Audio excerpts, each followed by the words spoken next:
بشرى لنا قد أتانا الجود والكرم لما سهلت علينا الأسر الهرم بشرى لنا قد أتانا الجود والكرم لما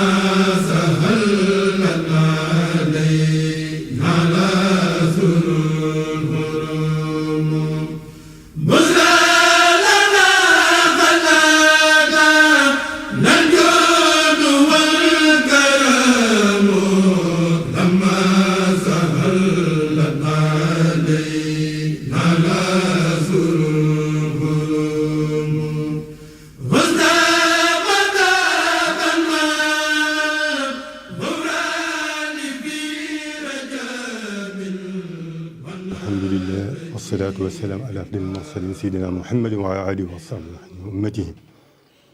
Chers frères musulmans, chers frères talibés, nous allons aujourd'hui, en ce premier jour des journées Abdullah Khadim Rassoul, l'année 2018, vous donner la traduction du sermon du Khalife général des Mourides, sermon fait à l'occasion de la fête de l'Aïd el-Fitr, la fête de la Korité, comme on dit au Sénégal, à l'issue du mois de Ramadan, donc 2018 à Touba. Comme il l'a dit, c'est de la famille, ce sermon est d'une grande importance. D'une grande importance, pourquoi? Parce que il s'agit d'abord d'un regard critique sur le monde actuel, avec ses bouleversements, ces guerres intestines, fratricides même, le désastre qui nous assaille de toutes parts. Ensuite, une invitation de tous les frères talibés, de tous les musulmans même, à un retour aux sources pures de l'islam originel. Et une exhortation surtout des talibés et des musulmans en général. Vous verrez que dans ce sermon, il s'agit surtout de l'islam en général, qui est la pierre angulaire de ce discours, de ce sermon de Seymour Mountakha. Il parlera de l'islam en général. Il montrera le rôle primordial de l'islam, qui est un grand ensemble avec des sous-ensembles, on reviendra là-dessus. Le grand ensemble, c'est l'islam. Les sous-ensembles, ce sont les voies, sûrement les voies confrériques, et toutes les divisions qu'il y a dans l'islam à l'heure actuelle, comme il l'a dit, les sunnites, les chiites, les mazahib, ou les écoles de pensée, les écoles de jurisprudence, etc. Il parlera des compagnons de Serigne Touba, de leur rôle. Il a fait même une comparaison avec les compagnons du prophète. Est-ce une comparaison raisonnable? Parce que ça peut frémir les musulmans. Alors que la comparaison est bien raisonnable, on verra pourquoi. Il a parlé aussi du talibé, le disciple. Qu'est-ce que c'est qu'un talibé? Parce qu'il me semble qu'à l'heure actuelle, on ne sait plus ce que c'est. On ne sait plus ce que c'est. Ça va dans tous les sens. Chacun a sa conception de l'islam, chacun a sa conception du talibé. D'aucuns même pensent que c'est à eux de désigner Serigne Touba la voie qu'il faut suivre. Et c'est grave. Il a parlé des makarim al-akhlaq. Les makarim al-akhlaq sont les qualités requises, les nobles caractères, les qualités morales, spirituelles qu'il faut pour être un bon musulman. Il a parlé de tout ça. Et il a parlé même de l'imam, de la reconnaissance qu'on doit à Serigne Touba. C'est ça le sens de ce sermon-là. C'est pourquoi moi j'ai vu qu'il fallait traduire ça. C'est en wolof, c'est extrêmement difficile à traduire. Parce que vous savez, Seymour Mountakha, c'est un grand homme de science. Et il allie souvent le côté apparent et le côté caché dans ce qu'il dit. On verra dans des exemples quand il parle de droiture. Quand il parle même de l'islam, ce que c'est que l'islam, parce que les gens ne le savent plus. Il faut revenir sur toutes ces notions, sur la prière, qui est très important. Et là, je dois dire que ce qui va se passer bientôt, le 21 septembre, les 2 rakas à Saint-Louis du Sénégal, qui correspondent au conseil privé de Saint-Louis le 5 septembre 1895, et le 21 septembre à Dakar, qui correspond au départ de Serigne Touba à l'exil. Le 21 septembre, où s'est embarqué dans le Pernambouc, je crois. Il faut savoir que c'est Serigne Mountakha, sous l'ordre de Serigne Abdou Khadr, et moi j'étais parmi les membres fondateurs, qui était à l'origine même, qui était même nommé président justement de ces kuréel Fatelikou Julli Serigne Touba, le rappel de la prière de Serigne Touba sur l'océan, et qui vient véritablement de Serigne Abdou Khadr. Ça, j'en suis certain, parce que j'étais à la réunion. Donc nous allons, donc sans plus tarder,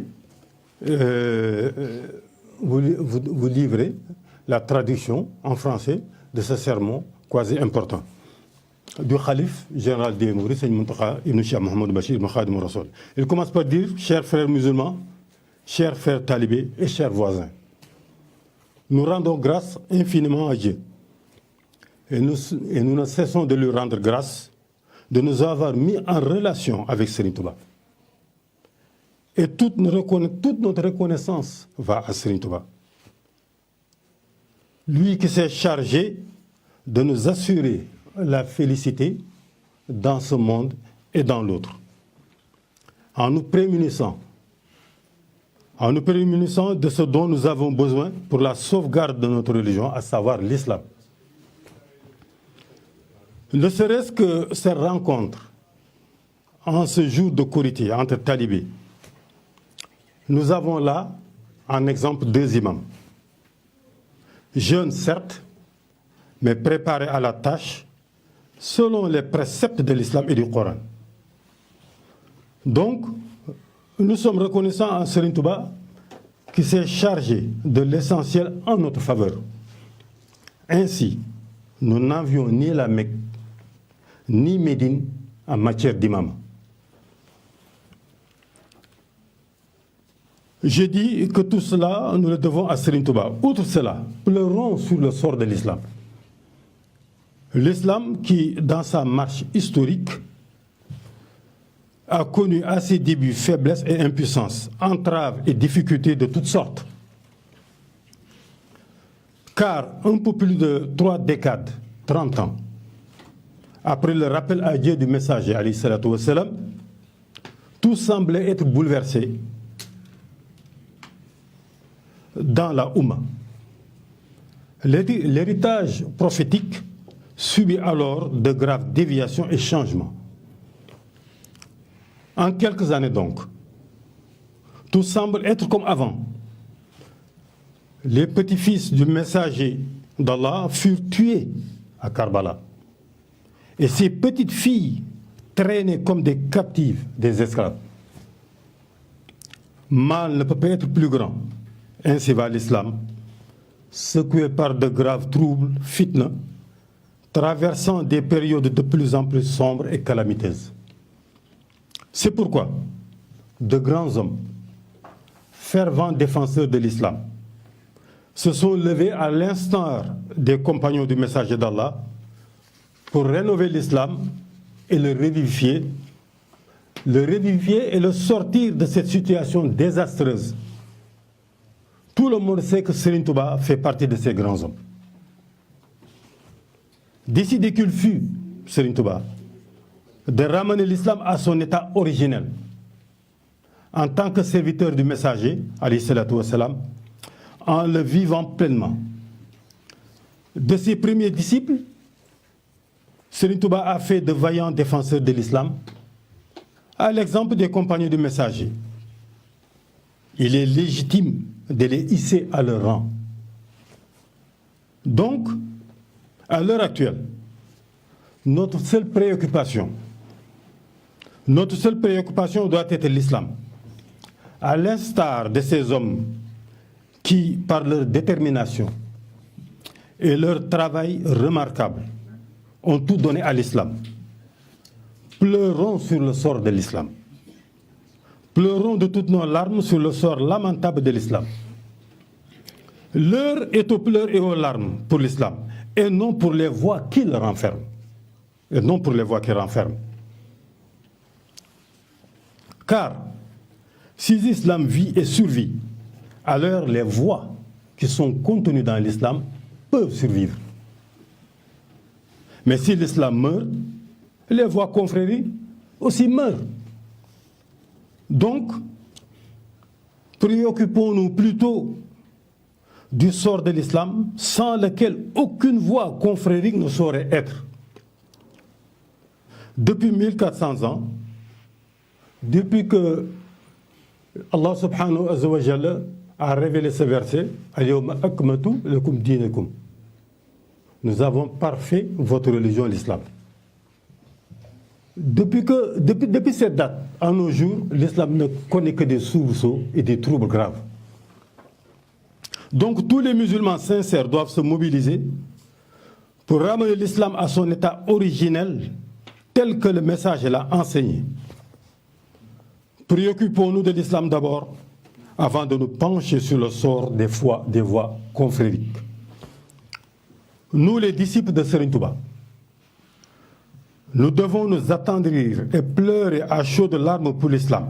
Cela fait partie intégrante du travail que nous devons à l'islam, qui nous incombe. C'est notre devoir vis-à-vis de Serigne Touba. Cependant, il faut sécher les larmes. Il y a un temps pour pleurer, un temps pour sécher les larmes. Pourquoi? Parce que tout cela ne relève que de l'imperfection des fils d'Adam. C'est la volonté de Dieu Tout-Puissant. Il fait ce qu'il veut et ajourne ce qu'il veut. Donc ramenons tout à sa volonté et séchons nos larmes. Revenons auprès de Serigne Touba. Honorons Serigne Touba. Honorons-le par le respect scrupuleux des préceptes de l'islam. Tous ensemble, nous devons honorer et respecter l'islam eu égard à Serigne Touba. Pour cela, respectons scrupuleusement les 5 prières quotidiennes. Respectons les piliers fondamentaux de l'islam de toutes nos forces, sans négligence aucune, sans amusement, mais aussi sans trop d'optimisme gratuit. Sans trop d'optimisme gratuit. C'est notre devoir de respecter l'islam dans ses principes et préceptes pour être de bons disciples de Serigne Touba. Et nous serons difficilement de bons musulmans. Très difficilement, nous serons de bons musulmans si nous ne sommes pas de bons disciples de Serigne Touba. Pour que triomphe l'islam et que l'islam puisse rayonner à travers la planète. Que l'objet de nos aspirations soit la droiture du petit enfant à la personne âgée. Que chacun de nous se regarde en face, se mire et s'efforce de suivre la voie droite. Sans cette droiture, c'est l'égarement. Donc regardons-nous en face. Ne nous voilons pas la face. Du petit enfant en âge de prier, jusqu'à la personne âgée, essayons de nous situer par rapport à la droiture et aux qualités morales requises, au makarim al-akhlaq. Nul ne peut être un bon talibé s'il ne possède pas ces qualités-là. Et s'il n'est pas un exemple de droiture, car Dieu nous a mis à l'épreuve en nous donnant des qualités et des défauts. Notre devoir primordial, c'est de nous défaire de nos défauts pour user avec profit des qualités requises, les makarim al-akhlaq. Cela résume tous nos devoirs de disciples de Serigne Touba. Efforçons-nous de prier au moment fixé en respectant les règles préliminaires de la purification.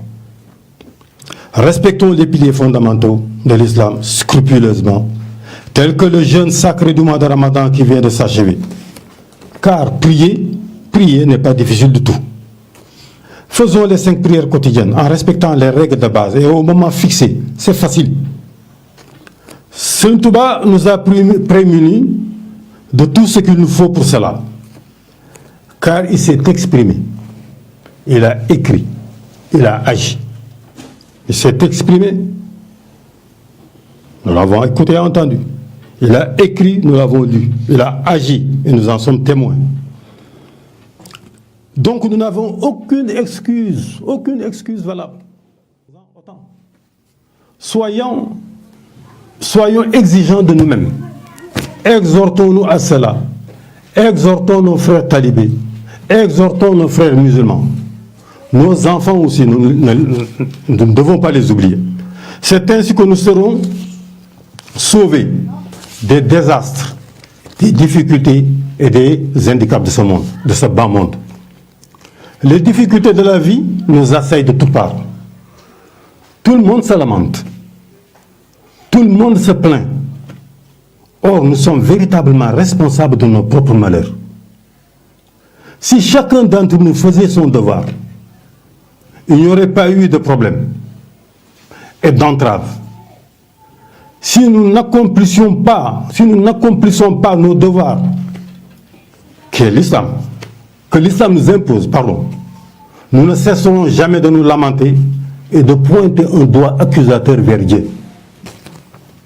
Efforçons-nous plutôt de nous acquitter de nos devoirs religieux. C'est ainsi que nous serons sauvés des périls de ce bas monde. Efforçons-nous de comprendre le monde actuel en nous regardant en face sans se voiler. Comme je l'ai dit, l'islam a connu des heures sombres, des troubles et des changements déviants. Et rares sont les hommes qui ont échappé à ce désastre. Aujourd'hui encore, nous vivons ce désastre et ces calamités, et cela largement sur toute la planète. Là où l'islam est né, des événements graves se déroulent quotidiennement. Ils s'entretuent sans raison.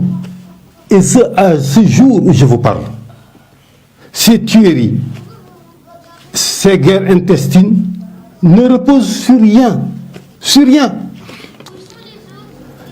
que sur l'arrogance, l'indiscipline, l'égarement, l'impolitesse et le manque d'éducation.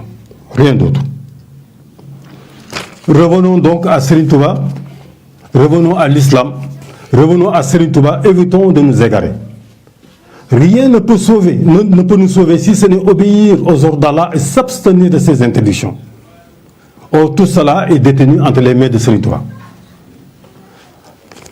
Dirigeons nos regards vers Serigne Touba, réétudions Serigne Touba, sa vie, son œuvre. Et si nous verrons que nous, mourides, nous devons rivaliser plutôt avec les anges et non le contraire. Donc, toute notre reconnaissance va à Serigne Touba. Et c'est chargé de nous prémunir de l'essentiel nécessaire. L'exemple de Cheikh Mohamed Fadel, fils de Serigne Abdul Qadir, et de Cheikh Mohamed Fadel, fils de Serigne Boussobe, est suffisant. Tout en eux est conforme au Coran et à la vie de Serigne Touba. Ils reflètent le Coran et la Sunna. Ils marchent de fer avec beaucoup de leurs frères de même génération, ceux-là même qui demain peuvent les succéder dans la tâche. C'est une exhortation à mes frères talibés. Serigne Touba est comblé. Il a eu tout ce qu'il voulait auprès de Dieu.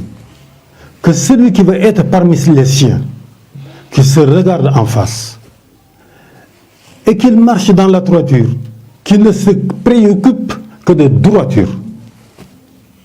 Car celui qui ne pense qu'à soi, qui ne pense qu'à ce bas monde, ce bas monde qui ne peut rien lui apporter,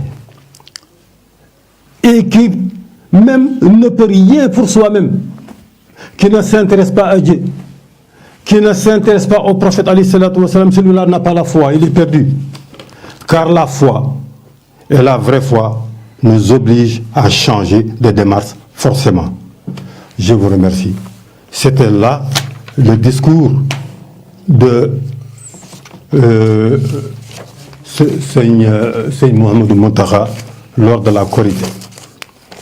Comme je vous l'ai dit tout à l'heure, c'est un discours d'une grande importance, d'une très grande importance.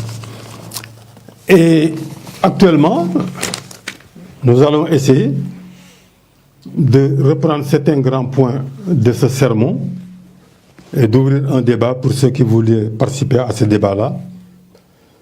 Comme nous l'avons dit au départ, Seigneur Mountakha a insisté sur beaucoup de points, particulièrement sur l'islam. Il a particulièrement insisté sur l'islam.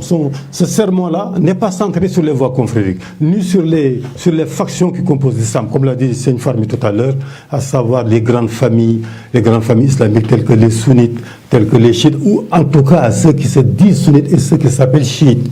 Alors que l'islam, à l'origine, il n'y avait ni sunnites ni chiites. Il y a autant de mazahib.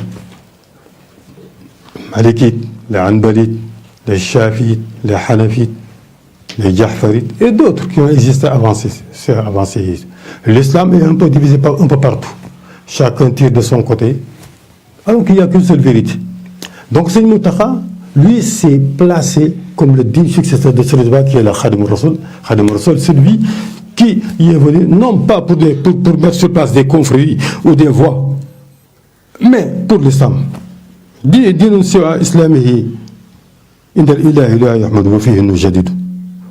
Nous sommes un revendicateur de l'islam. Voilà ce que Serigne Touba, ce qu'il a dit. Donc, dans un premier temps, il a parlé de l'islam comme pierre angulaire de son sermon. Donc, il est nécessaire, à mon avis personnel, de savoir cet islam-là, c'est quoi l'islam. C'est quoi l'islam? Parce qu'il me semble qu'à l'heure actuelle, si on interroge beaucoup de musulmans qui marchent dans le dos, vous leur dites ce que c'est l'islam, ils ne comprennent pas. Je me rappelle une fois, j'étais à Saint-Louis, il y avait un grand cheikh Khadr, qui était un ami à mon cheikh Sidi Ahmed, qui m'a demandé une fois, qui m'a posé une question pertinente. Il m'a dit que j'étais, après la tabaski, à l'hôpital de Saint-Louis. Il y avait des amis tiganes qui étaient là-bas, et qui portaient des boubous blancs, et qui avaient donné des quartiers de moto aux malades dans l'hôpital. C'est une bonne chose. Ensuite, ils se sont retrouvés dans la rue, ils ont fait des rangs, ils ont commencé à faire les zikroullah et à réciter des qassaïs. Alors le cheikh m'a demandé, est-ce que ça c'est l'islam? C'est lui qui nous a enseigné la jurisprudence. Il m'a dit, est-ce que ça c'est l'islam? Je lui ai dit que je ne sais pas. Je ne sais pas. Il m'a dit, non, ce n'est pas l'islam. Ça, ce n'est pas l'islam. Alors depuis lors, ça a fait tilt dans ma tête. Je me suis posé la question, mais donc c'est quoi l'islam? Parce qu'actuellement, dans le monde mouride, on confond les événements de tous les jours, les événements avec l'islam, avec la voie mouride même. Si vous prenez la majeure partie des Sénégalais, ce sont les festivités, les événements que l'on organise à l'occasion des magas. C'est ça qu'ils confondent avec l'islam, alors que ça n'arrive. Ce sont des événements. Ça peut être même des da'wah, mais ce n'est pas l'islam. C'est quoi donc l'islam?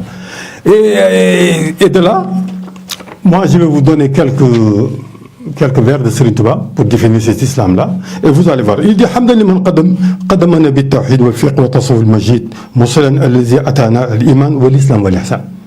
Il dit Serigne Touba, il dit qu'il rend grâce à Allah subhanahu wa jalla qui nous a gratifié du tawhid, la science de l'unicité divine. Al iman wal fiqh, de la jurisprudence. Wa tasawwuf. Le tasawwuf, on le définit par soufisme, on l'a 16. D'autres disent l'ihsan, mais on verra ce que c'est l'ihsan. Et il dit cela se toqdi ila sawab. Voilà trois choses qui mènent vers la droiture. Quelles sont ces trois choses-là? Il nous livre l'essentiel.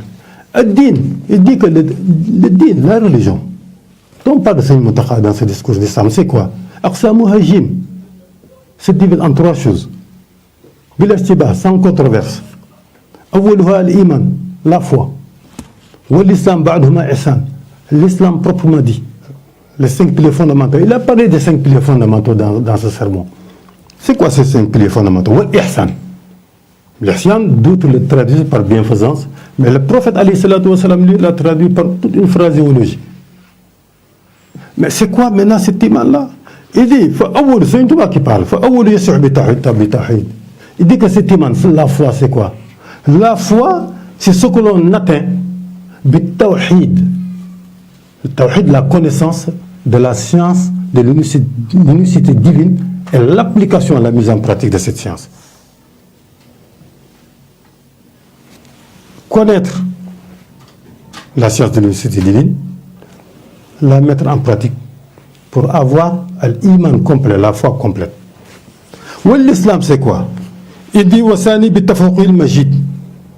Il dit l'islam c'est quoi? Ce sont les 5 piliers fondamentaux. Comme l'a dit, l'islam est la khams. L'islam est bâti sur 5 piliers fondamentaux. Al-Iman, As-Salat, la prière, Al-Zakat, la dîme, As-Sawm, le Ramadan, le Hajj et le pèlerinage. Voilà les 5 piliers fondamentaux de l'islam. Serigne Touba nous dit Bittafaqul Majid.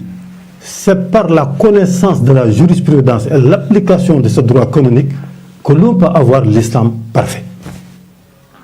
Et reste maintenant l'ihsan.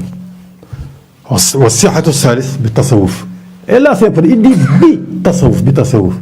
Pour ceux qui comprennent bien l'arabe, il dit que bitasawuf, c'est par le biais du tasawuf, l'ascétisme que l'on atteint l'ihsan. Donc nous avons l'iman par le tawhid, l'islam par le fiqh, et maintenant l'ihsan, il faut l'atteindre. Comment atteindre l'islam? On ne peut l'atteindre que par le tasawuf, donc l'ascèse. Voilà donc les 3 grandes divisions de l'islam. C'est ça qu'il faut connaître. C'est ça dont parle Seydi Mountakha dans son discours. Il ne parle pas de l'islam au sens banal du terme, comme on le croit, parce qu'on est né dedans. Mais c'est de cet islam-là. Or, cet islam-là, pour bien le pratiquer, il faut le connaître. Comment donc il est possible de connaître l'islam, de l'appliquer et d'atteindre l'ihsan, qui est le sommet, la perfection, si on ne connaît pas les chemins par lesquels on doit passer pour atteindre cela? Et on peut atteindre cela que par la connaissance et la mise en pratique de la connaissance. Et par l'adab, la connaissance, l'application de la connaissance et l'adab, les règles de bienséance.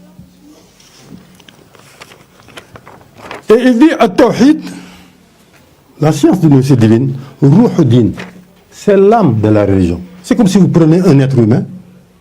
Ben, si on retire l'âme, l'être humain est mort, on l'enterre. Il commence à vivre quand il y a l'âme à l'intérieur. On parle de cette âme-là. Il dit que l'âme, c'est ce qui fait vivre l'islam, c'est le tawhid. C'est Ruh-ud-Din. C'est l'esprit même de la religion, dit Serigne Touba. Al-Islam Jismuddin. Quant à l'islam, les 5 piliers fondamentaux dont j'ai parlé, la prière, le jeûne du mois de Ramadan, le pèlerinage à la Mecque, la zakat, il dit Jismuddin. C'est le corps même de la religion. Le corps. Donc il y a le corps, le ruh, l'âme à l'intérieur. Et maintenant, l'ihsan, c'est quoi? Il dit l'ihsan, libasuddin, c'est le vêtement de la religion. Le revêtement même du corps. Le corps physique, l'esprit qui fait vivre le corps, le ruh, l'âme, et le vêtement. Et le meilleur vêtement à taqwa, c'est la crainte révérentielle de Dieu. C'est quoi? C'est ce que disait Seydi Mountakha, c'est s'astreindre aux ordres d'Allah et s'abstenir de ses interdictions. C'est ça la taqwa. Voilà donc l'islam tel que Seydi Mountakha, de cet islam-là dont il faisait allusion.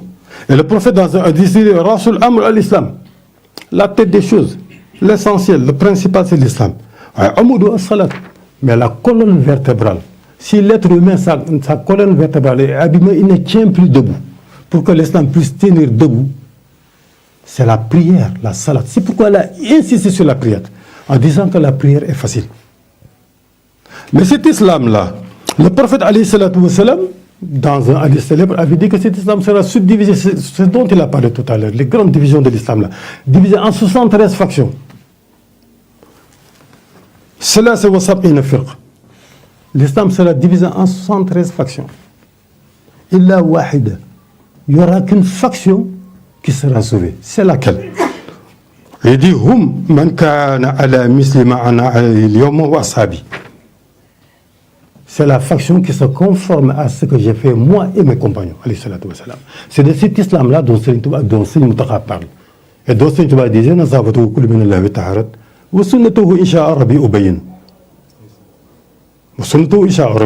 prophète m'a purifié de sa pureté.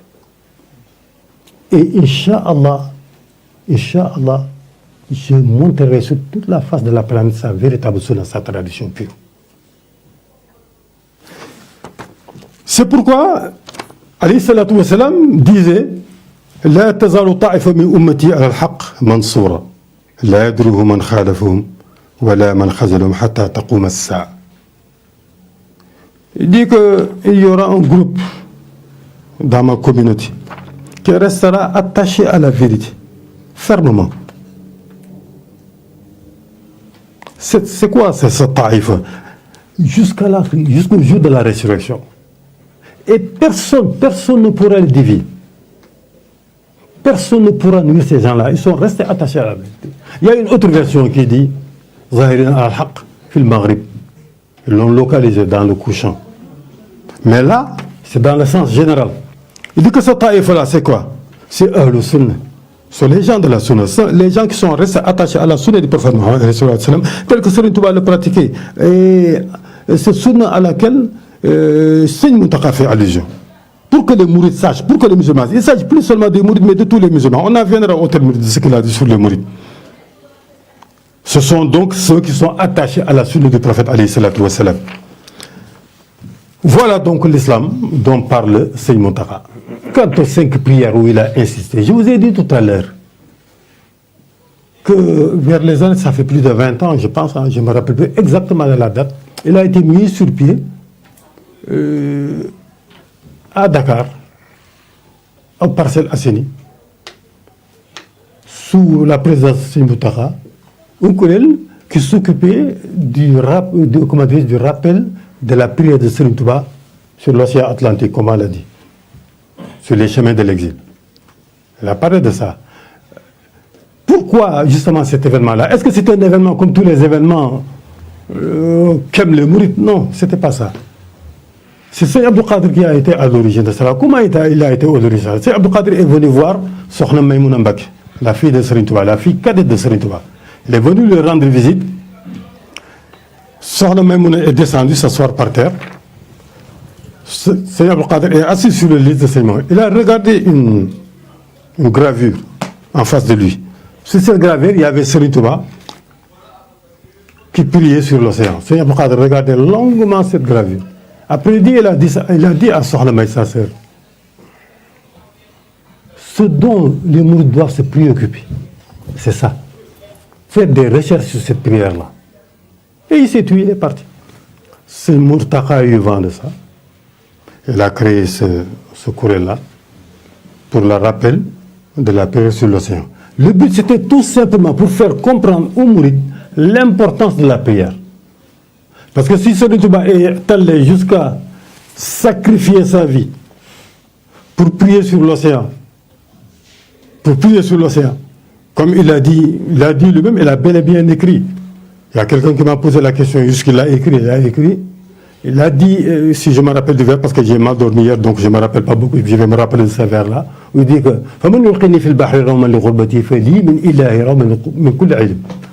celui qui me jette dans l'océan, croyant que je vais mourir, celui-là ne sait-il pas que Dieu m'a assujetti tout l'univers? Je peux prier n'importe où. Ça, c'est Serigne Touba qui l'a dit. Donc, cette prière-là, ce n'est pas que Serigne Touba voulait faire un miracle. Non, ce n'était pas dans son esprit. Il ne savait même pas que s'il posait des pieds sur l'océan, il allait mourir ou vivre. Mais il fallait tout simplement faire l'ordre de Dieu. On l'a empêché de prier sur le bateau. Donc, même, selon Cheikh Ablaye, ils l'ont poussé dans l'océan pour qu'il ne prie pas sur le bateau. Et il a dit Allah Akbar, il a prié sa prière.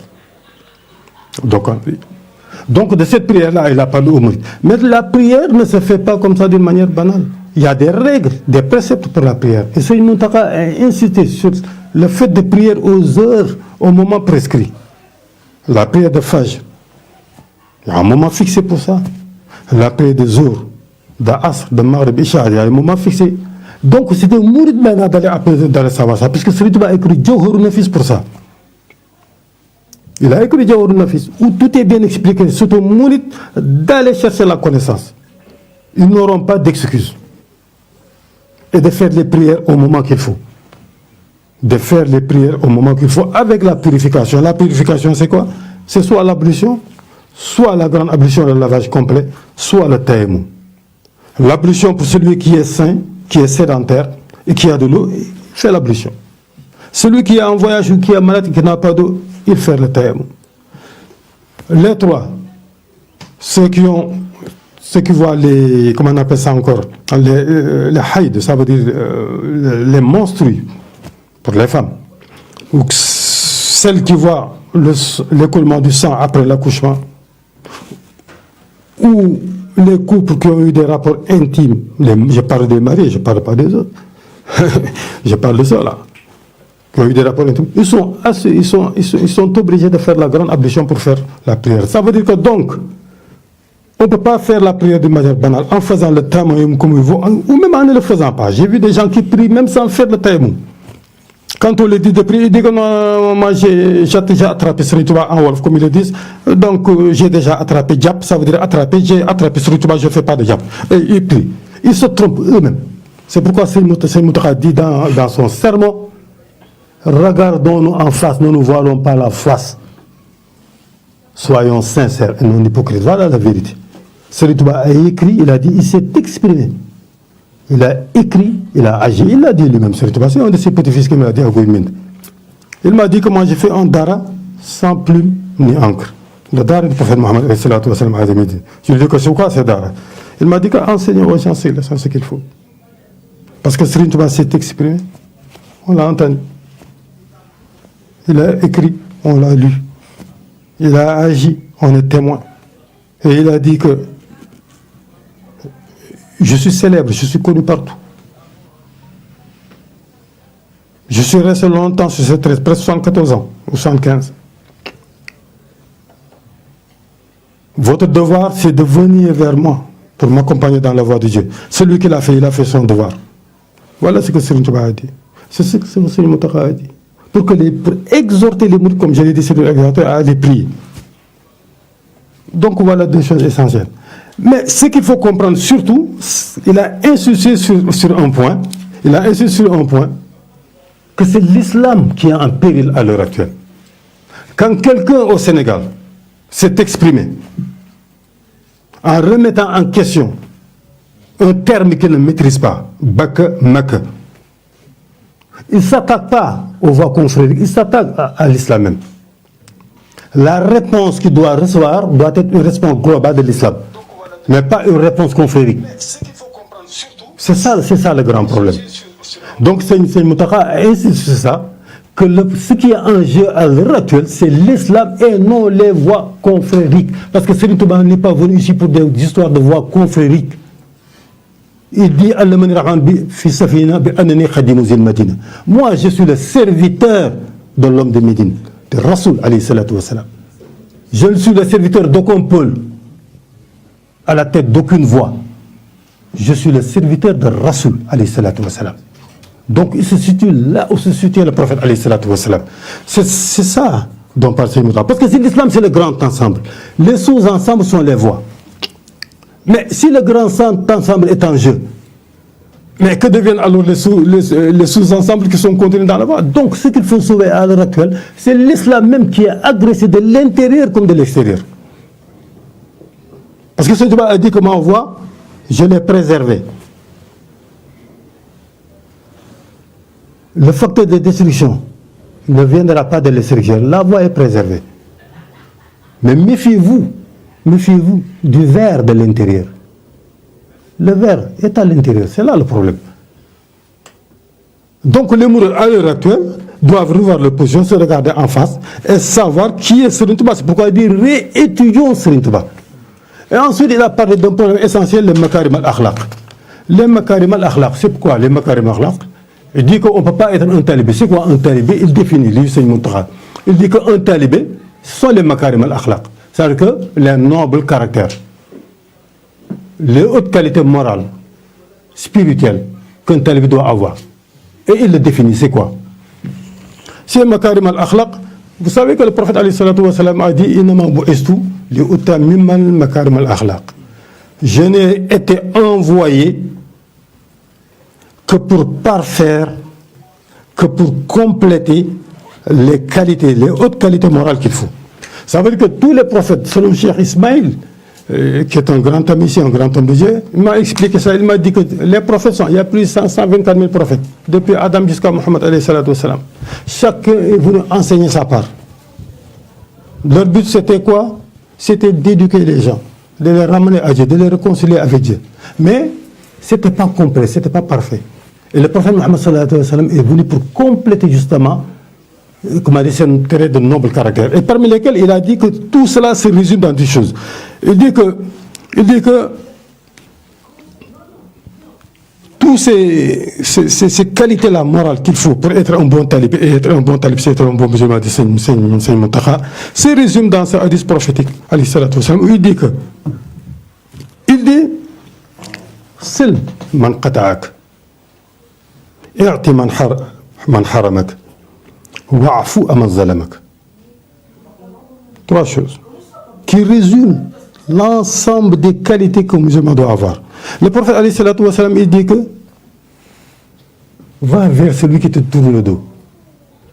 Raffermis les liens de parenté. Et les liens de parenté sont de 2 sortes. Les liens de parenté en Dieu, tous les croyants sont frères, et les liens de parenté de sang, il faut les préserver. La préservation des liens de parenté et de l'amitié, c'est exactement ça, pour consolider la société. Wa'fu amma zalamak. I'ti man haramak. Donne à celui qui te prive. La générosité. Celui qui te prive de quoi? De ton honneur, de ton sang, de ton bien, qui te prive de tout. À celui-là, donne. Donc là, c'est une qualité supérieure. Et l'autre qualité, on appelle ça qimatul akhlaq. C'est la crème même des qualités requises. Et troisième, wa'fu amma zalamak. Et pardonne à celui qui t'a offensé. Celui qui te prive de ses biens, doit donner tes biens. La générosité, le contrôle de bukhl, l'avarice. Et Serigne Touba dit que le généreux est très proche d'Allah, du paradis, des hommes. Tandis que l'avare est très éloigné d'Allah, du paradis et des hommes. Et ça se comprend. Et il dit que wa'fu amma zalamaka, et pardonne à celui qui t'a offensé. Celui qui t'a offensé dans ton honneur, qui t'a offensé dans tes biens, qui t'a offensé dans ton sang même. Le prophète alayhi salatu wa salam dit pardonne. Le pardon, la générosité et le rapprochement, le raffermissement des liens de parenté. Il dit que ces 3 choses-là résument les hautes qualités morales que le musulman doit avoir. Et ensuite, il y a une énumération de toutes ces qualités morales qui sont très nombreuses. Vous avez vu dans Serigne Touba quand il demande les makarim akhlaq, il dit lui-même wajal qulubana ala tawadud bila tanazun wala takhasum wala tabaghun wala tanafur hatta nasir muslimina khashin wa mu'minina mukhlisina salihin. Il exhorte les musulmans à s'aimer. À travers ces vers, on retrouve ces 3 choses-là. La générosité, l'amour, la générosité, le raffermissement des liens parentaux, le raffermissement des liens d'amitié entre les musulmans, le pardon. Tout cela se trouve dans ces vers-là, dans ces vers-là. Wajal saghirna yuwaqirul kabir, wajal kabirna yu'inu lis-saghir. Wajal saghirna yuwaqirul kabir. Le respect que les plus petits, le cadet doit avoir vis-à-vis de l'aîné. La compassion, l'indulgence que l'aîné doit avoir vis-à-vis du petit. As-sabr, la patience. Ash-shukr, la reconnaissance. Toutes ces hautes qualités dont l'homme a besoin à travers le verset du Coran qui dit soyez la meilleure communauté issue de l'humanité, parce que vous ordonnez le bien et que vous défendez le mal. Et j'ai lu dans un livre de Cheikh Ibn Taymiyyah, Cheikh l'Islam comme l'appelle Ibn Taymiyyah, qui est très controversé mais qui est un grand savant quand même, peut-être un peu trop catégorique, qui dit que ces 2 termes, al-ma'ruf et al-munkar, sont des ismul jami', sont des mots de synthèse. Al-ma'ruf, ça synthétise tout ce que Dieu aime. Al-munkar, ça synthétise tout ce que Dieu déteste. Évite autant que possible ce que Dieu déteste. Rapproche-toi autant que possible de ce que Dieu aime. Et ce que Dieu aime, c'est à travers l'exemple même de la vie du prophète, qui est même le symbole même des makarim al-akhlaq. Ensuite, Serigne Mountakha a parlé bien entendu des compagnons de Serigne Touba, qu'il a hissé même au rang des compagnons du prophète alayhi salatu wa salam. Mais ça se comprend.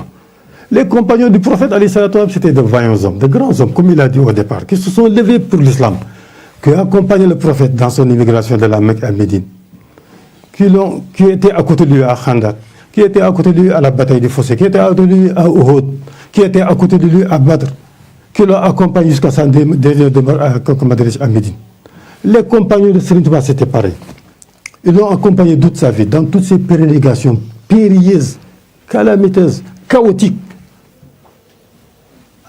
sur les chemins de l'exil, avant les chemins de Mbacké Kadior à Touba, Darou Salam, de Touba à Mbacké Mbacké Bari, de Mbacké Bari jusqu'à Saint-Louis, de Saint-Louis jusqu'à Dakar, sur les rives de l'océan Atlantique vers le Gabon. Après le Gabon, ils l'ont accompagné jusqu'à Mauritanie, à Soutelma, à Sarsara. Après la Mauritanie, 5 ans de résidence à Thiène, ils l'ont accompagné à Diourbel, 12 ans, je ne sais pas, 12 ou 15 ans, je ne me rappelle plus, je crois 12 ou 15 ans d'internement administratif et de résidence surveillée à Diourbel jusqu'au retour du 19 juillet 1927, date de son rappel à Dieu.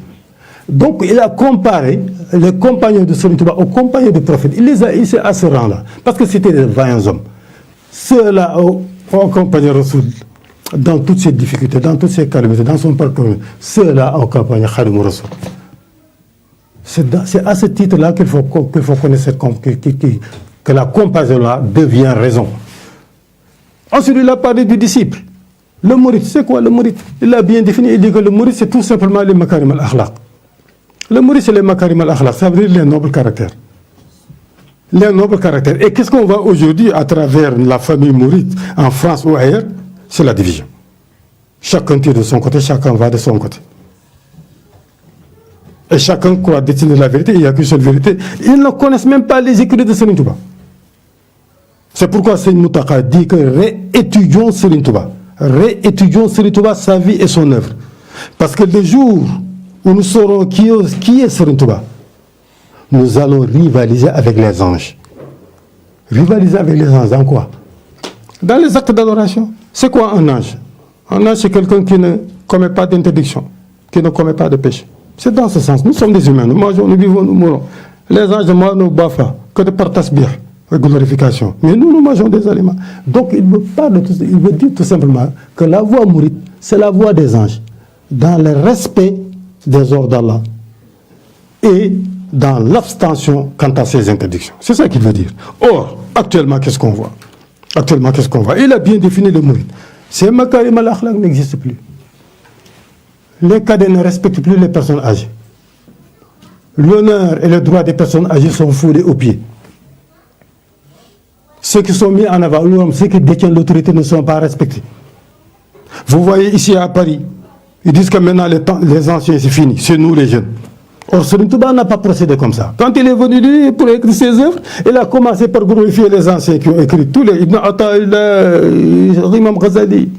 À chacun, il a donné son droit, il a reconnu ses droits, sa valeur, avec politesse, même dans ses écrits-là.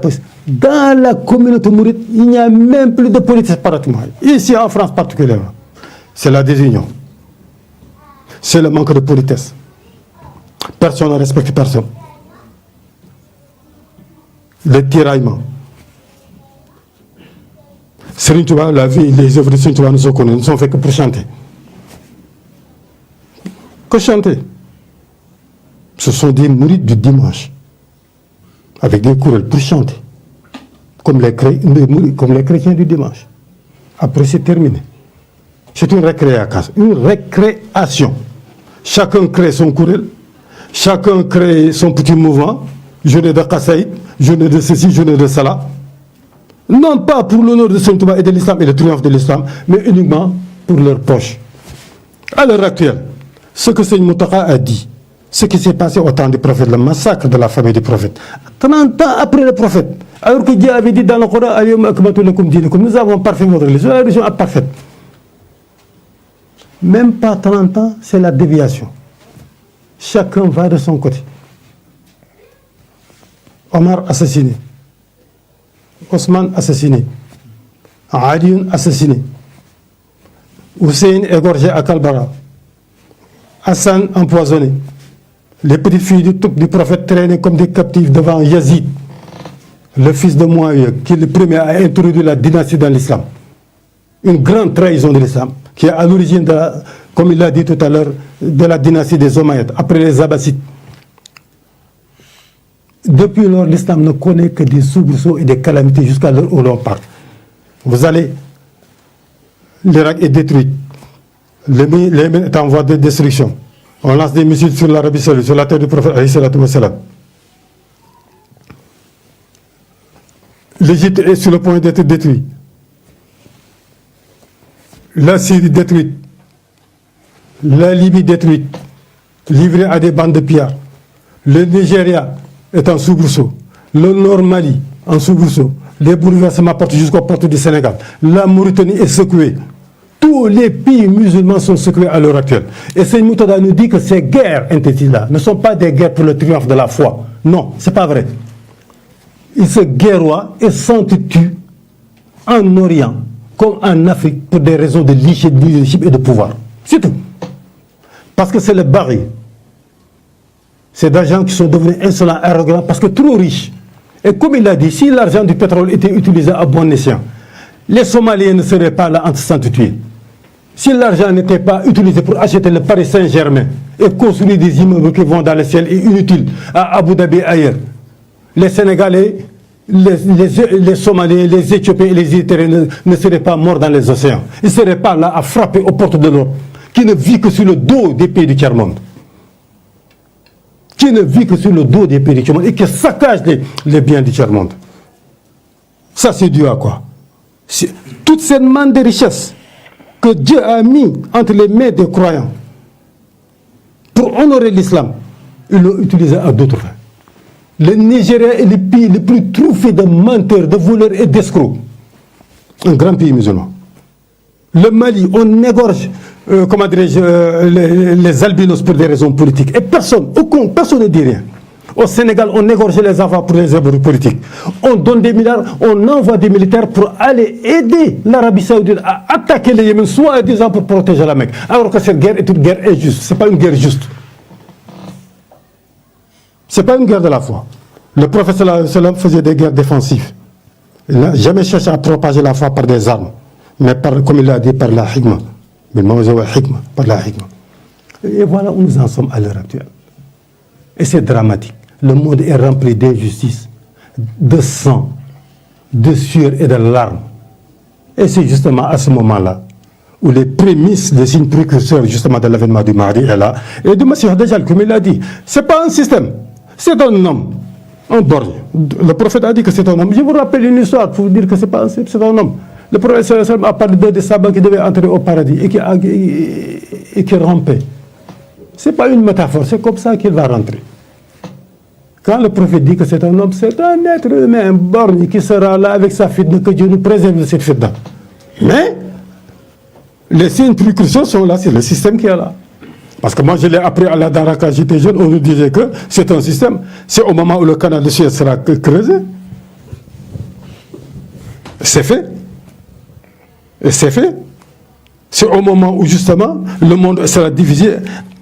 Il y aura un groupe, une partie de l'humanité qui sera comme au paradis, qui vit bien et qui vit sous le dos des autres comme s'ensuit, et une partie de l'humanité qui vivra dans la misère comme en enfer. C'est le système. On est dans le système. L'injustice règne partout sur la terre. À l'heure actuelle, même tous les chefs d'État qui sont élus sur la base de l'injustice, de l'arrogance et de l'insolence. Donc nous sommes bien au cœur du système. Mais c'est un homme qui sera là. Que Dieu nous préserve de sa vie. Que Dieu nous préserve. Donc j'en reviens donc à ce discours pour ne pas empiéter sur ça, excusez-moi. C'est ça. Donc je reviens sur ça, sur le disciple dont parle de Seigneur Moutaka, ce disciple-là, et sur les imams. Et ça c'est très important.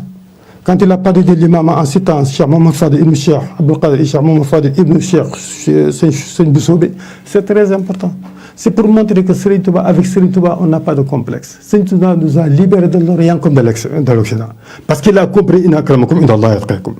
Inna dina lillah. La religion appartient à Dieu. Et que le prophète a été envoyé à toute l'humanité.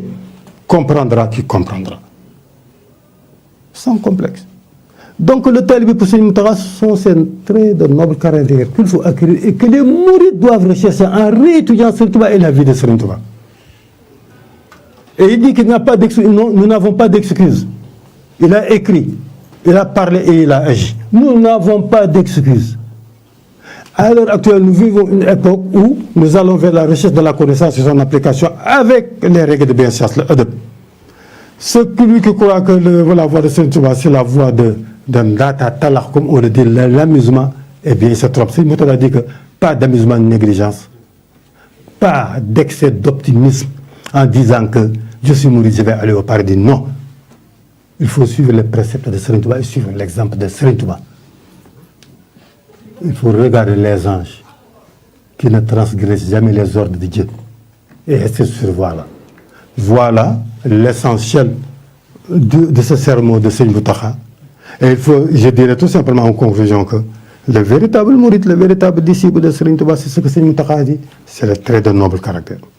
C'est celui qui est pratiquement placé entre ce qu'on appelle la bay'a, comme le premier compagnon de Serigne Touba, qui est avec Serigne Touba, le serment d'allégeance, et le ndigal, et qui est entre ces deux-là.